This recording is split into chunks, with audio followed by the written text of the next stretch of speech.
This is one of my favorite pictures, and I like it a lot because it's in line with what I believe training should be. So not only saying A leads to B, but how it actually happens. So I'll do my best to explain how these effects work. In case you have questions, feel free to ask. So what is choice architecture? Choice architecture is the intentional design of a choice set or of a choice environment aimed at guiding choice towards one particular option. Right? So if there would be, let's say, 4 options, as in this example, right? If I would apply choice architecture, I would do so, let's say, to make people choose, or you choose, option 4. Why option 4? Doesn't matter. It could have been any other option. But as a choice architect, I would design in such a way the choice set so that the probability of choosing option 4 would increase considerably. Now, so when does choice architecture work? First of all, choice architecture works when there is a choice, right? So where there's, when you go to vote and there's only one candidate, that's not very much a choice architecture. Yeah, right. So choice architecture works when there is a choice set, right? Where there are more options to choose from. And there can be an explicit choice set, such as this one. This one is the choice set of paid accounts on LinkedIn. And well, there are 3 options, so you can choose from them. And this is another example of a choice set, namely an e-shop, an online shop, search for laptops of a certain brand.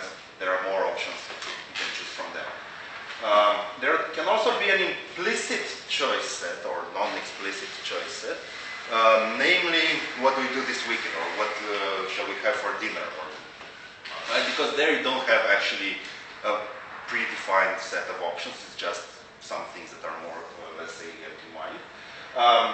But choice architecture refers mostly to situations when there is an explicit choice. Okay, when does choice architecture work? So it works when there is no clear, very strong, predefined preference. And you see there a bottle and a glass of Hoegaarden, and that actually happens to be my favorite beer.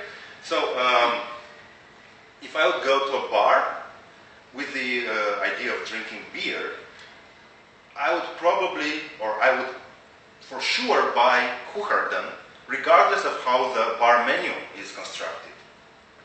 So, but if my goal or my intention would be I want to drink white beer, then how the bar menu is constructed or designed is going to influence my choice, right? So the interesting thing is that quite often we don't have very clear predefined preferences, right? So for things that we buy very frequently and we got used to a certain brand or a certain quality level or so on, we might have preferences, right? So if somebody drinks only Dow Egbert's coffee, it doesn't matter how the display of coffees in Albert Heijn or any other supermarket is designed, because that person is going to want Dow Egbert's. However, think of things that we buy that we don't buy frequently, like durable goods. Right? When you go to buy a washing machine, nobody's expert in washing machines apart from the people who actually made them. When you buy insurance or telecommunication plans, quite often you don't actually have something very clear as a preference.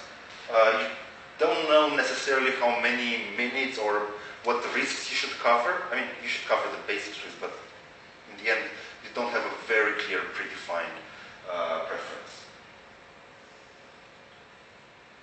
I think one of the good examples is actually with LinkedIn accounts or other online services accounts. How many emails or whatever LinkedIn is selling do you actually need? Do you know it beforehand, before seeing that choice set?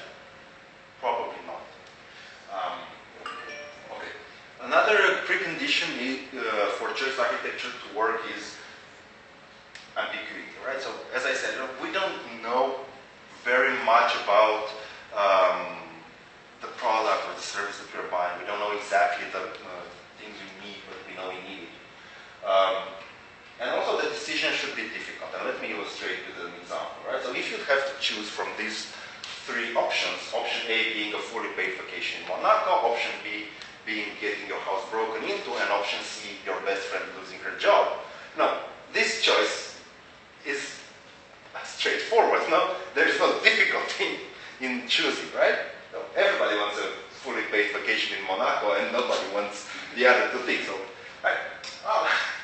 These kind of choices are not necessarily encountered often in real life. So, quite often the decision is a bit difficult, right? So there we have to do some trade-offs between the options that are available. And yeah, okay. Is everything clear up to now? Yeah.